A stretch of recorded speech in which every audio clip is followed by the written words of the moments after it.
Et aussi, là on voit encore une fois l'importance que le prophète sallallahu alayhi wa sallam donnait à l'enseignement et d'enseigner la religion même aux plus jeunes.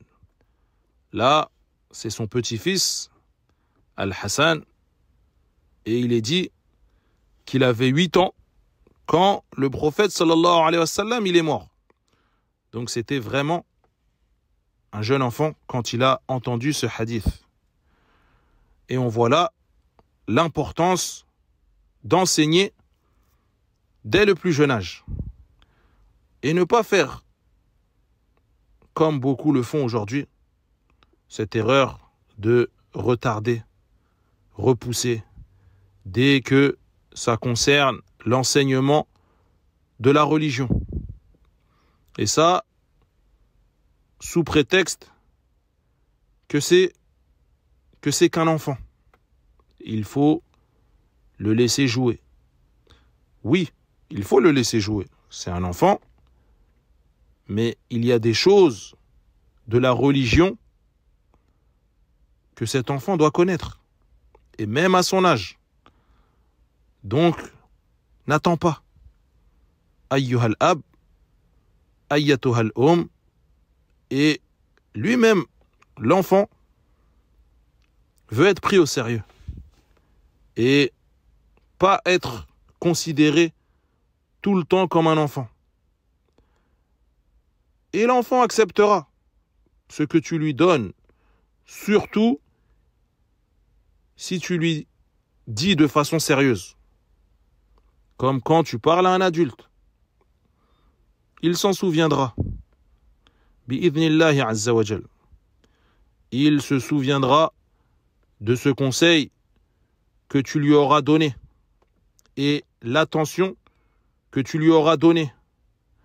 Alors que si tu le laisses grandir et que la religion, il l'apprendra plus tard, comme tu le dis, car c'est qu'un enfant et qu'il doit jouer, peut-être viendra un jour où il t'écoutera même plus. Et pourquoi ?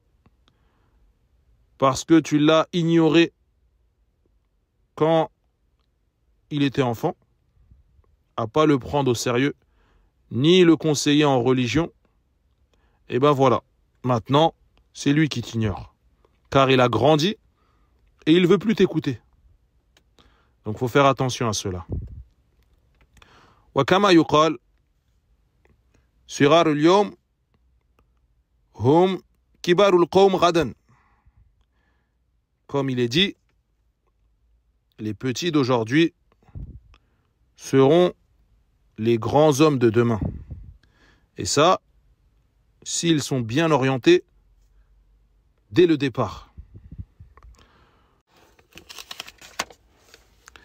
Il y a aussi ce athar de ce compagnon qui est Jundub ibn Abdullah radiyallahu anhuma, où il y rapporte qu'il était à cette période qu'un enfant, et il dit فقال كنا مع النبي صلى الله عليه وسلم ونحن فتيان حزاورة.